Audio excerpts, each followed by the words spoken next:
Welcome to Complete Kids Online, friendly discussions about autism and other developmental disabilities. Learn how working together is working better, one conversation at a time.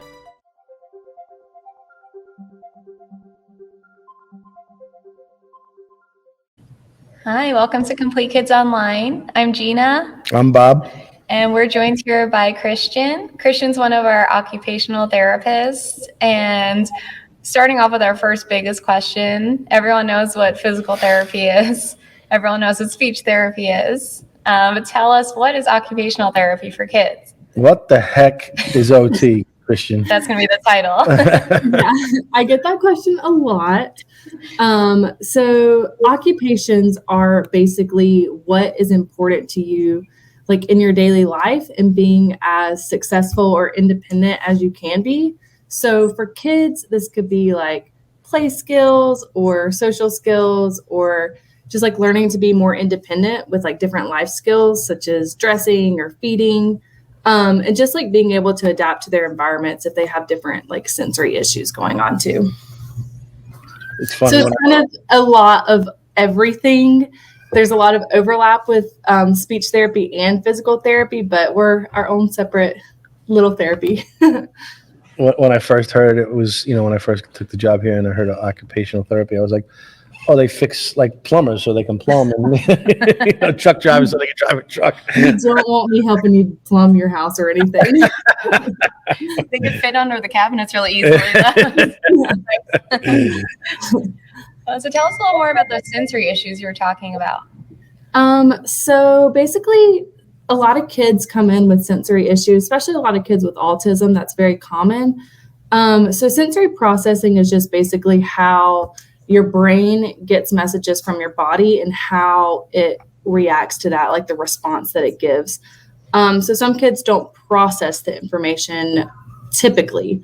So some sensory issues you could deal with are some auditory things. So like noises might be too loud for them, or they can't really process the information that you're saying and like following the directions with it because too much is going on in the background.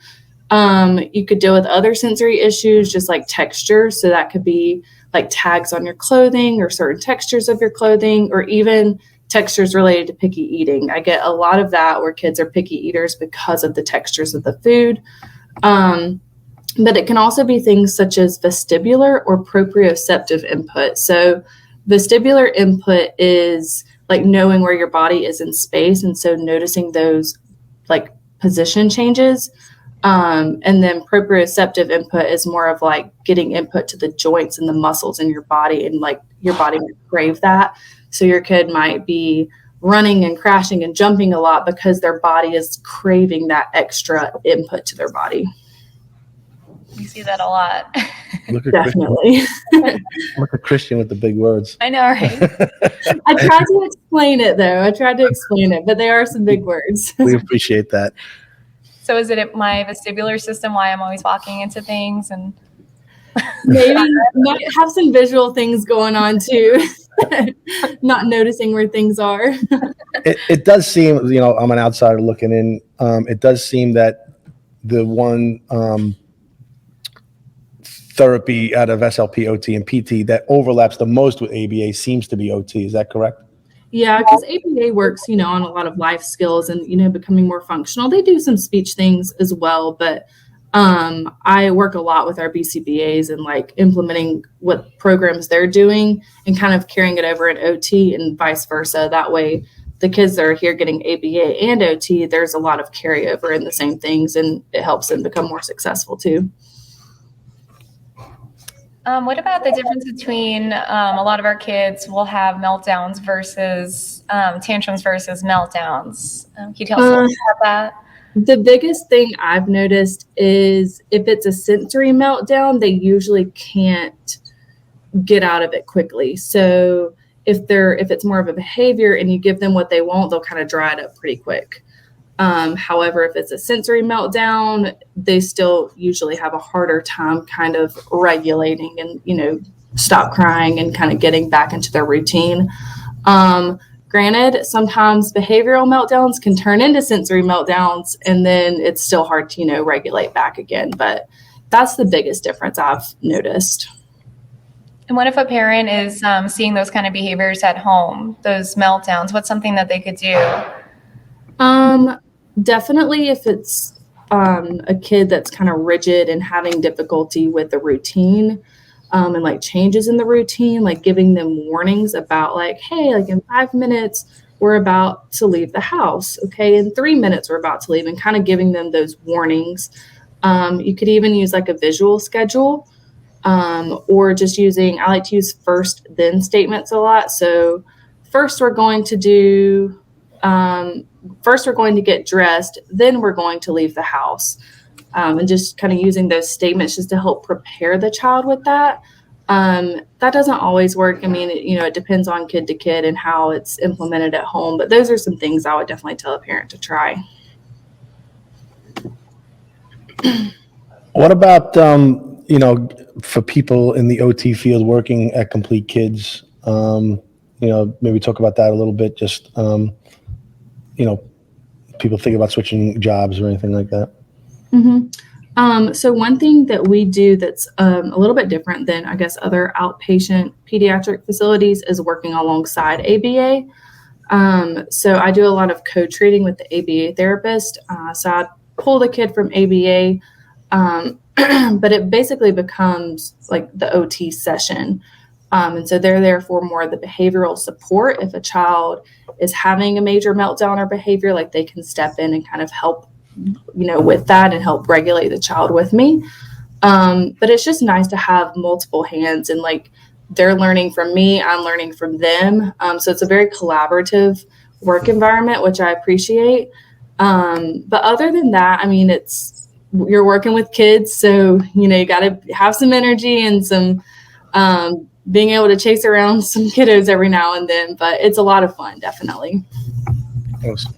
Yeah, what got you into OT? I always knew I wanted to work in the health field in some sort, and I've always enjoyed working with kids. I had thought about physical therapy for a little bit, but then decided on OT. And I just always knew I wanted to work in the pediatric field. They told me when you started school, like, you may change your mind, like you might find a different area. And I was like, I don't think so, but I'll keep an open mind. But I was right. I like working with kids. So I haven't strayed from that yet. How early in that journey did you just find out what OT was? I think I learned about it kind of in high school, and I was kind of starting to explore, like, what do I want to do with my life? I think I kind of learned more about what OT was. Mm-hmm. So what are some signs that a parent might see in their kid that they might be a good candidate for OT? The biggest thing is kind of looking at if they're not meeting developmental milestones, or even just some fine motor skills. So like using their hands and like weakness associated with that. I've even seen it's called learned helplessness. So it's kind of where a kid is always like grabbing your hand and pulling you to do something for them instead of them becoming more independent. If there's poor social skills, not playing well with others, or just not even really engaging a lot with toys, or just even for some of my older kids, difficulty with focus and attention and following multi-step directions, or having difficulty keeping up in school and things like that. Awesome. So as you know, we have the whole, superhero theme to our clinics, and on our bios, we write what our, superpower of a wish list of superpower would be. What superpower would you have if you could pick anyone? I think I would pick shape-shifting. So, because I always chose flying, but then I was like, you can do so much more with shape-shifting. Like I can turn into something that flies if I want to, if I really want to fly. So, the ground. Nice, that's a good one. That's a great one. All right, can you tell us your favorite part of your job? My favorite part would definitely, I have a few, but I really like to see the progress that the kids make, especially when them or their parents are really excited about it too. Because a lot of times you'll see like little progress week to week, but like if you really think back to like, oh, like last year this kid couldn't even do this, and now we're like doing all these other things, and just seeing how much they grow and change and progress over time. And just giving parents hope when they see that progress, like, oh, okay, and like helping them figure out what they can do at home to help their child, be as successful as they can be as well. And I like to play. I get to play a lot all day, so that's always really fun.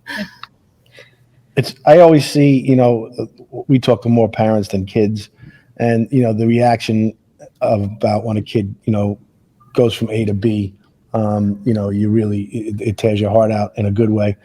What do you get a better, more excited about, watching the kid progress or watching the parents watch the kid progress? Ooh, that's a tough question. Both. I don't not get excited when the parents are excited too, but it is really cool because I grow close to these kids too, and I get to see them kind of grow up in front of my own eyes too. So I really like seeing it. I know I'm not their parent, but it's really cool for me to see, and I get excited when they're meeting goals and stuff too. What advice would you have for someone who is thinking about becoming an OT? It's definitely fun. Definitely consider it. You have to be willing to be creative and kind of adapt on the fly. I am typically pretty organized and like structure, but I've learned to be more flexible, and, especially working in pediatrics, like it's child-led in a sense, because they don't want to play with a toy. They're not going to play with a toy. So, being flexible with that, and you get to be creative and come up with different ideas, like finding new ways to teach a child how to do something, or different toys to address different skills, depending on what they're interested in. So it's really cool just to have the creativity and, flexibility to be able to do different things to reach the same goals. That's cool. I feel like every OT I've ever met is so organized and crafty and able to put anything together, and I'm the opposite. So whenever we'd get a new game, I'd be like, can you put this together? I can't do it. Yeah, even in the marketing department, we're always like, we'll get an OT. Yeah. Well, thanks for taking some time out today to talk to us. Yeah, absolutely. I know you got your next kiddo coming. So yeah, they're coming soon. Well, we appreciate your infrequent breaks during the day. One of them you spent with us, so we appreciate that. Right. I appreciate you having me. Thank you. Thanks, Christian. Bye. Bye.